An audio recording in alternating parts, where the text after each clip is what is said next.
Thumbnail చూసారు కదా. ఈరోజు నేను చార్ట్స్ తోటి బ్యూటిఫుల్ రోజ్ ఫ్లవర్స్ అయితే చేసి చూపించిపోతున్నాను. ఇది యాక్చువల్గా నాకు చాలా అంటే చాలా ఇంట్రెస్ట్ అనమాట క్రాఫ్ట్ వర్క్ చేయడం అనేది.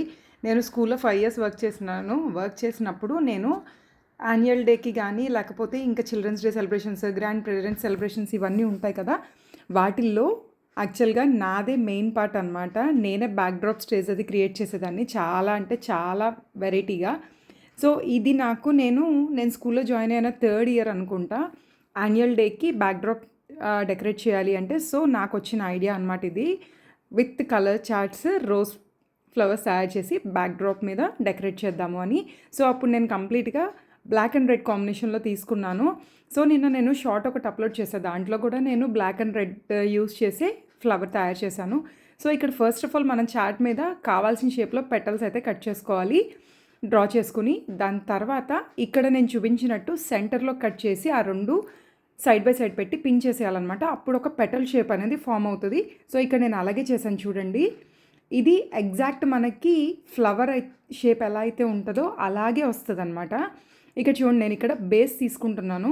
బేస్ డ్రా చేసి బేస్ కూడా కట్ చేసేసుకున్న తర్వాత దాని మీద స్టిక్కింగ్ అనేది స్టార్ట్ చేయాలి. యాక్చువల్గా గ్లూ గన్తో స్టిక్ చేస్తే మనం రిపీటెడ్గా పెటల్స్ డిటాచబుల్ అండ్ అటాచబుల్ చేసుకుని రీయూస్ చేసుకోవచ్చు.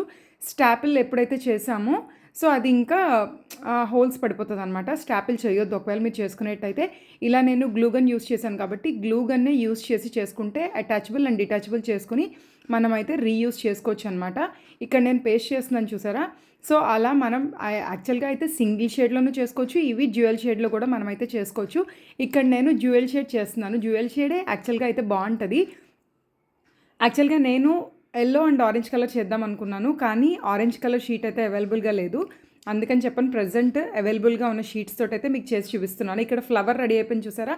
దాని మధ్యలోకి నేను ఉంటాయి కదా రోజ్ ఫ్లవర్స్ మధ్యలో, వాటిని ఈ చార్ట్ కట్ చేసి పైన బ్లూ కలర్ వచ్చింది కాబట్టి దానికి లోపల నేను డార్క్ వైలెట్ అయితే పెట్టాను. ఎందుకంటే బ్లూ అండ్ బ్లూ కాంబినేషన్ మళ్ళీ కలిసిపోతుంది కదా, అందుకని చెప్పనమాట. సో ఇలా కట్ చేసుకుని దాన్ని చుట్టేసుకుని ఇలా విచ్చుకుని ఇలా పెట్టి గ్లూగన్తో అటాచ్ చేస్తే ఫ్లవర్ అనేది చాలా బ్యూటిఫుల్గా వస్తుంది.